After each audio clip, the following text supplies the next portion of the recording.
now?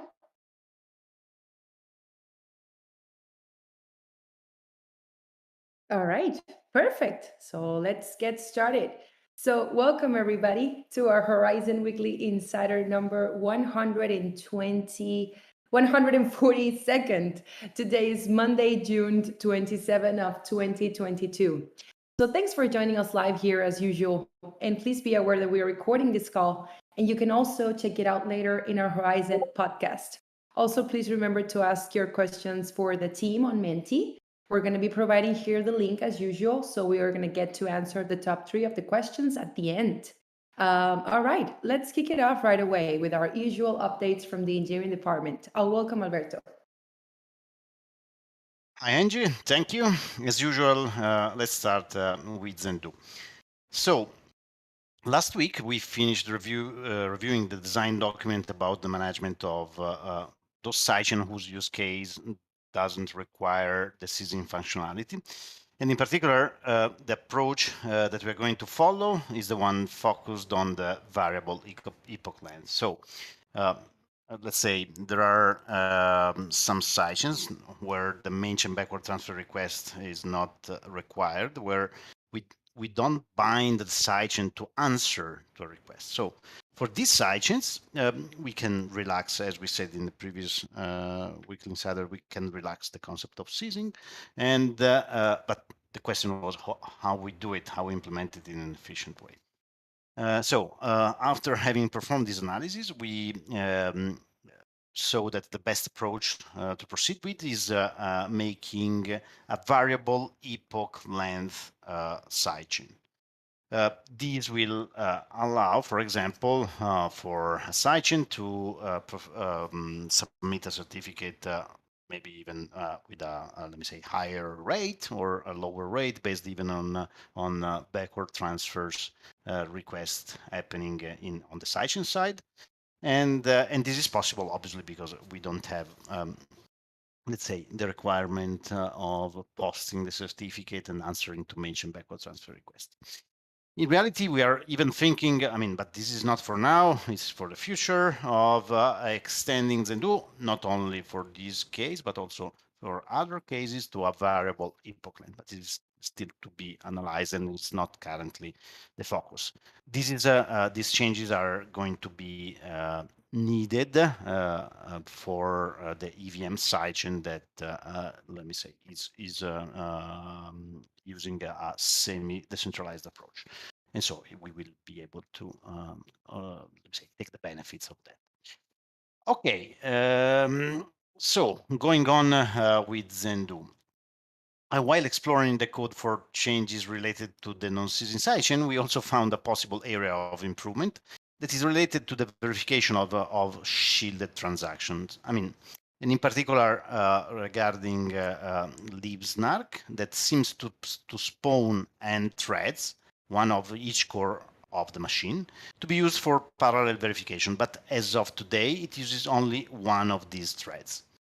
Additional checks have to be performed, but currently it seems we can introduce a possible optimization for the PHGR transaction, and this could result in an increase of performance when we sync and do re-index operations. So, I mean, PHDR transactions are let me say, deprecated right now, but for the initial blocks, let's say, I mean, the initial, for many blocks, we had a PHGR transaction, and so we can speed up a little bit that phase of syncing. Okay, switching on to the SDK. In particular, for what regards Blaze, we're bringing on the developments related to the next version of Blaze, that is 0.40. And as part of this, we have been working on multiple things, like, for example, forger transactions filtering strategy that has been changed, so sorting by fee rate instead of fee. And everything has been completed and merged. Then we, regarding the improvements related to the mempool, where the maximum size limit was added with automatic cleanup strategy per fee rate, is currently under review. And other improvements related to the login system are also under review. While, always related to Blaze, the developments concerning blocks and transactions from remote parsing improvements and DNS seeder for the SDK nodes are currently in progress. So this was all for Blaze. On the other hand, for what regards the EVM sidechain, MetaMask now works with the sidechain EVM RPC server. But on this, Victor maybe will provide a bit of more details. And stake, withdrawal request, and EOA message processor are completed. So these are quite important part of the EVM sidechain implementation. Moreover, we added the chain ID support for the transaction. So you're able to specify the chain identifier in the transaction. This is another important feature added. And for what regards the EVM execution processor, the implementation has been completed and is currently under review. And this is another, let me say, core part of the EVM sidechain because it's the part that, let me say, allows the possibility to execute, to invoke the EVM, and so invoke a smart contract and also invoke the specific implementation for example, staking or withdrawing. Last point regarding the EVM sidechain is that the RPC server wallet related endpoints implementation is currently in progress. Okay, last topic for today is the proving system, where during the last couple of weeks, we went on with analysis on the Plonkish arithmetization and AIR, and we are deeply analyzing VM memory management alternatives. And this is obviously part of the ZK EVM implementation strategy. Okay, these were the main points for today. Back to you, Angie. Thank you. Thank you so much, Alberto. All right, let's continue with Vano for the VD and operations updates. Thank you, Angie. Hello, everyone. So we have very good news for our community today. Wintermute, one of the largest market maker out there, launched their electronic OTC desk called Node. It supports 250 plus assets, and Zen is one of them already. Wintermute Node is a professional OTC trading platform for institutions and qualified individual investors, and it delivers competitive proprietary prices and reliable zero fee execution as well. Great news is that Node is accessible by US-based customers, including NYC, but Wintermute is a UK-based company, and they have a restriction in place for users to be either accredited investors or have a rule that they need to be earning over equivalent of 100,000 Great British Pounds a year or holds more than 250K in assets. Good thing is that crypto assets count towards total holdings as well. Wintermute Node also doesn't have a minimum order size, and order execution happens at the end of the day.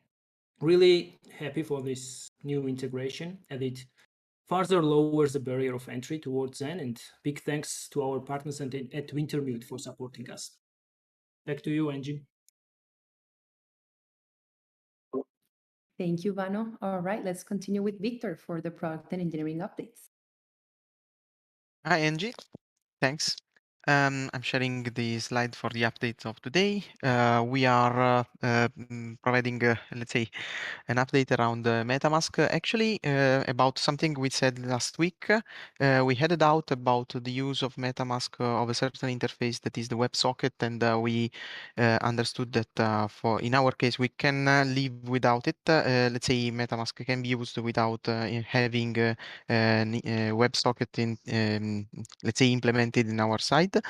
So with just the implementation of the JSON RPC interface, and we are conducting the development of all the methods supported by the light wallets of the Ethereum wallets. About token mint, we are closing the development of the sidechain regarding the basic support for NFTs, and let's say scoping out, let's say, small step forward in let's say, improving the user experience for the, let's say, utility for the tokens in Token Mint. Back to you, Angie.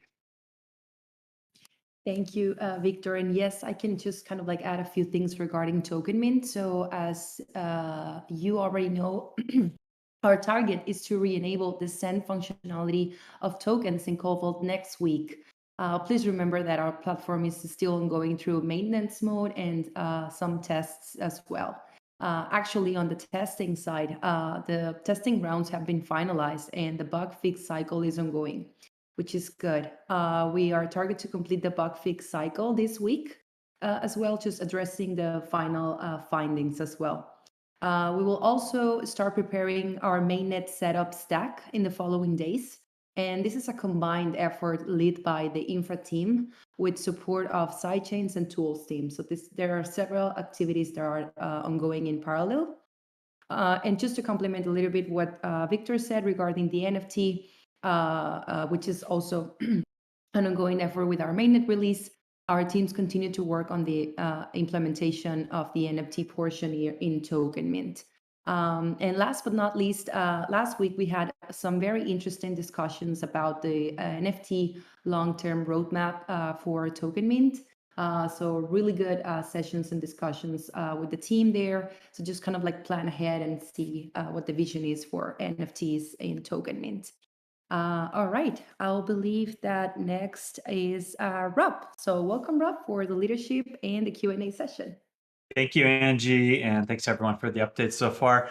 Okay, I'm going to kick it off with an announcement for ZenCon 0. So this is, probably heard me rumbling a little bit about this topic over the last couple of weeks, but plans have been finalized and we will be hosting our first annual Horizen Ecosystem Summit, ZenCon 0, really in honor of the Zcash 0 initial summit years ago. And kind of linked to our heritage from the community over there and kicking off our own thing with ZenCon. So could not be more excited here. The dates, so first location, it's going to be Milan, Italy. So this will be an opportunity for the community to be able to come and like to see how we do business, see the team out there. And we're also going to be hosting like a big team event there. So we will be participating heavily in ZenCon 0. The dates will be the week of the 12th of September. The first 2 days of that week, the Monday and Tuesday, are going to be reserved for the community. And we hope to see community members out there, especially those that listen to the Weekly Insiders. I feel like you guys are a special bunch and really deserve to be part of that. So the mechanics of how it's going to work, we are going to launch a landing page with more details. This should be up on Wednesday. I believe Lucy's Lucy's team is doing that. And then we will have a limited number of tickets available since we're keeping this as a fairly small event. It's our first one. It's a pretty crazy market out there, guys, right? So the fact that we're doing the event is pretty cool to begin with, but we're going to keep it fairly small, this first one, right?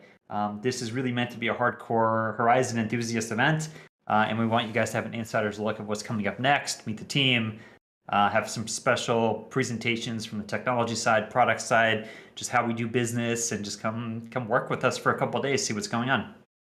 Okay, so again, more on Wednesday when that landing page goes live. We'll make sure we get a blog post out there for you guys, and you'll have plenty of information about what to do to participate. Okay, so also Token Mint, you heard a bunch of updates, and Angie Victor, thanks for the updates, guys. We are on track for, you guys probably don't like an actual date, but I will say the middle of July release here on mainnet. I know this is probably a month after we expected or wanted to get it out there, but the delay was a good one for some specific security reasons, and it's always good to do things right on the security side. We will launch with our first meme coin going live. So we have a name. I didn't hear it mentioned on this call, so I'm going to refrain from telling you guys the name of it. But we will launch a meme coin around it, or the community will launch a meme coin. So it should be fun. This is meme coin. It's going to be not a utility coin, not an official like launch, coin launch out there. But this will be fun utility, guys. It'll be kind of like a benefit for being part of the community and just have fun with it, right? The NFT stuff that you heard mentioned as well, this is, I think, going to be the next big thing for Token Mint, and what is going to make the platform much more useful is when we launch the NFT capabilities out there, and we're just now working on a special mechanism to enable trustless sales of it, because we've already integrated in NFT capability on the back end, not the version that's going to be released in a couple of weeks, but the fast follow version of that will have NFT capabilities, but we're also trying to make it easy or possible to do trustless sales of the NFTs, so we can have some sort of ability to transfer them, for compensation, right? Kind of a big part of the NFT marketplace and what it needs to be. So pretty excited for that. And speaking of exciting presentations, you guys are welcome to check out my speech at Consensus, where I talked about the blockchain trilemma and how Horizen's uniquely solving this trilemma. So it was a fun time over at Consensus, and it was great that the marketing team got us an opportunity to present what we're doing to a pretty big audience there. It was pretty packed, and I think it went over really well. Now that presentation is available on YouTube on our channel, so check it out. Our team just hosted an event in New York City last week, along with NFT.NYC. As part of that, basically, we had a Horizen Labs, Horizen event that took place there. Now, our own self-assessment from our BD team says that it rated an 11 on a 10 scale. So, take it for what it's worth. But I think everything that we've heard about it, it was pretty cool. You can see some pictures that the team posted here. Our very own Zane was on a panel talking about the future of NFT use cases, so that was cool. I'm not sure if that's available yet for the public to see, but hopefully soon. And that's about it, guys. Just wanted to run through quick updates. We could stop here, do some Q&A if people have it, but really we're just tracking, we're doing a lot simultaneously here, but in the near term, we're tracking towards that Token Mint release on mainnet. That's going to be kind of a big deal for us in terms of the first working blockchain in production for users with Zendu. So really, really excited. I'll stop here. And Angie, if we have any Q&A, please let them rip. Thank you, Rob. And I just want to say that was a great speech at Consensus. I watched everything, and I have to say I always feel inspired or about the conference that you give, even though across the many, many years I've been around. So that was a really, really good one. Angie, I think you deserve some extra meme coin for that compliment. Thank you. Thank you. All right. Thank you, everybody, for contributing as well with your questions. Let's see. The first one is, following the general surprise move of DYDX moving to Cosmos, are you seeing any potential shifts in the market to similar architectures like Horizen, given the similarities with Cosmos? That's such a great question. So I'll say, absolutely, we expect that shift to happen. And the reality is right now, no one's really thinking about us as being a place for that shift right now. Like, we're certainly from a marketing or usable product perspective behind Cosmos and behind Polkadot and behind some of these other sidechain ecosystems. We know that, and we're racing to catch up here. So I do expect that once we get some products to market, once we become a more well-known sidechain platform that is just easier and more scalable for people to launch on, maybe with some other interesting tokenomics behind launching a sidechain with us, some things that we're considering there. I do expect us to be a solid destination for people that want to do that. So I think the market's still wide open. It's still early days in crypto, and especially when you're dealing with a down market, you just have a lot more time to build and just get serious stuff out there, and that's what we're doing. So anyway, great question, and we are definitely, it's on our radar. So I really like this question because we've been thinking through what can we do token economics wise to incentivize people to come over and launch their chains with us. So anyway, more to come, but thank you. All right. The second question is, does a T-Zenny holder have some kind of priority for ZenCon tickets? Oh, that's a good one. I'm going to say Lucy's the boss on that one, so I'm going to totally defer to her. But what I'm guessing is, the point of ZenCon 0 or ZenCon in general is, to be with our community, and those who have made the effort to get some T-Zenny, you're probably, an important member of this community, and probably that's going to have some influence on, getting some tickets to get out there. So, but TBD, and again, defer to Lucy. Well, I'm not sure if I'm the boss of it, but I do like the sound of it. But Don't let it get to your head, Lucy. well, you said it. But yeah. So the event is it's an invitation only summit and festival. However, it is also open to anybody of the community that is interested in taking a part in this event.